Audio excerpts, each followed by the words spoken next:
P T I رہنماؤں نے دہشت گردی کے خلاف کوششوں کی حمایت کر دی۔ اسلام آباد میں نیوز کانفرنس کے دوران بیرسٹر گوہر اسد قیصر اور سلمان اکرم راجہ نے کہا کہ پی ٹی آئی ہمیشہ دہشت گردی کے ناصور کی مخالف رہی ہے، اسے جڑ سے اکھاڑ پھینکنا قومی فریضہ ہے۔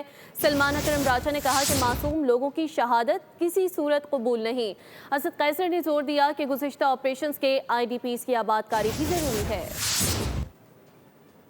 سے زیادہ واقعہ ہوئے ہیں، 1235 سے زیادہ اموات ہوئی ہیں۔